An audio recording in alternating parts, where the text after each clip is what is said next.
17 मई 2026। इस डेट को याद रखना क्योंकि इस डेट को दो राजधानियों ने इंडियन रेलवेज़ के अंदर अपने नाम का हल्ला मचाया था। पहली राजधानी थी 12431 तिरुवनंतपुरम हज़रत निज़ामुद्दीन राजधानी, जो कि इंडियन रेलवेज़ की लॉन्गेस्ट रनिंग राजधानी भी है। और दूसरी राजधानी थी 12951 मुंबई नई दिल्ली राजधानी, जो इंडियन रेलवेज़ की फास्टेस्ट राजधानी है। आज बात करी जाएगी 12431 तिरुवनंतपुरम राजधानी की, क्योंकि मुंबई राजधानी ने 17 मई का स्लॉट हर साल के लिए बुक कर रखा है। 5:30 के आसपास सुबह के ट्रेन महिदपुर रोड से निकली थी और वहाँ पे मौजूद स्टाफ में से किसी एक ने नोटिस किया कि पीछे का जो गार्ड का कोच है और जो B1 कोच है उसके आसपास में से कहीं आग निकल रही है। तो उसने इस बात की इन्फॉर्मेशन आगे पहुँचाई। कंट्रोल रूम ने गाड़ी को लगभग लूनी रीचा और विक्रमगढ़ आलोट के बीच में कहीं रुकवाया। B1 में टोटल 68 पैसेंजर्स है और ट्रेन के ऑनबोर्ड स्टाफ ने उन्हें टाइम के साथ ही बाहर निकाल भी लिया था। और सभी को बाहर निकालने के बाद B1 और गार्ड के कोच को बाकी ट्रेन से बिल्कुल डिटैच कर दिया ताकि आग पूरी ट्रेन तक आगे ना पहुँचे।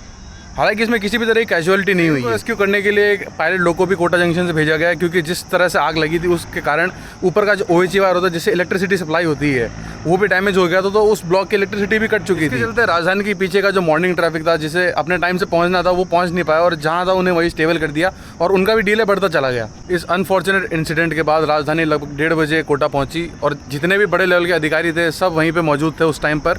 मैं कुछ भी ये बना बनाया नहीं बोल रहा हूँ, मेरे पास इस सब के क्लिप्स हैं, क्योंकि जब ये इंसिडेंट हुआ उसके बाद जब राजधानी आई तो मैं स्टेशन पर ही था और जो मैंने देखा मैं बस वही बता रहा हूँ।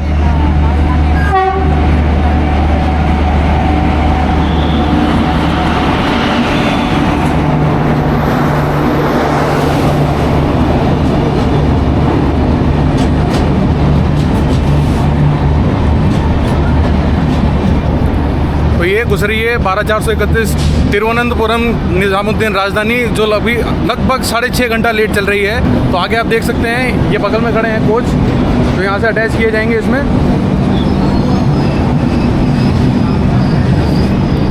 एक थर्ड AC और एक EOG है जो सुबह सुबह जल गया था, उसका रिप्लेसमेंट कोटा से दिया गया है टेम्परेरी वे में। और आप स्टेशन का माहौल भी देख सकते हैं, अभी काफ़ी लोग जमा है यहाँ पे। स्टेशन का स्टाफ लेके DRM सर से लेके बाकी हर छोटा छोटा स्टाफ भी यहाँ पर है।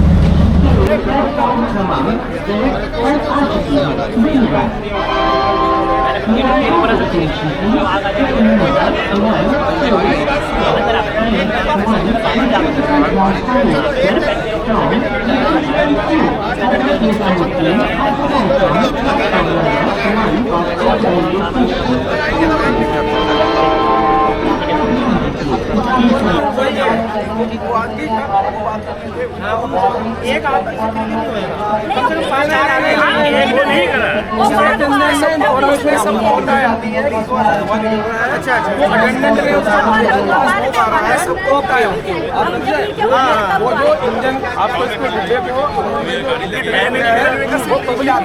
पब्लिक जिन्होंने करके इसलिए काफी बचाव हो गया है। अदरवाइज अगर क्योंकि इसमें कह रहा है कि 2 बेनिफिट रहा। एक तो ये दुर्घटना जो हुई है ये सुबह के टाइम में हुई है 5 बजे, उस समय दिन निकल गया था। और दूसरा क्या था और दूसरा क्या था कि सबसे पीछे के कोच में हुआ है।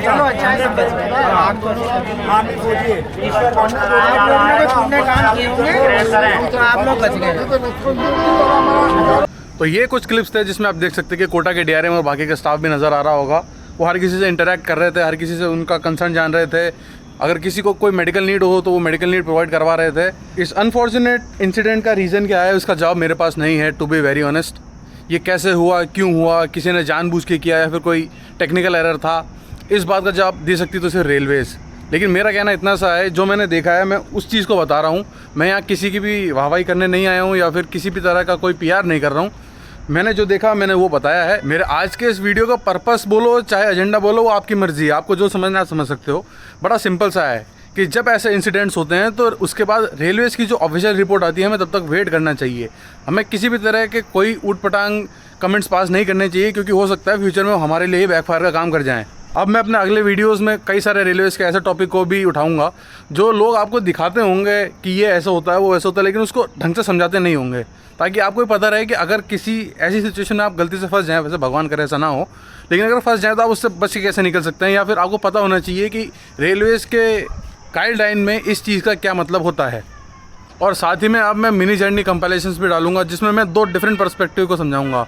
सपोज़ कोटा से जयपुर, जयपुर से कोटा मुझे राइड करनी है, तो कोटा से जयपुर मैं जिस कंपैरिजन को दिखाऊंगा वो हो सकता है एज अ RF हो, जिसमें हो सकता है मेरा पर्सपेक्टिव आपके कंपैरिजन में अलग हो, और रिटर्न में मैं एज अ पैसेंजर उसको दिखाऊंगा कि एज अ पैसेंजर मैं क्या फील करता हूँ ट्रैवल करते टाइम, ताकि आपको एक बेटर कॉन्टेक्स्ट मिले। अगली बार आप जब जर्नी करें तो हो सकता है आपके लिए कुछ डिफरेंट फील हो।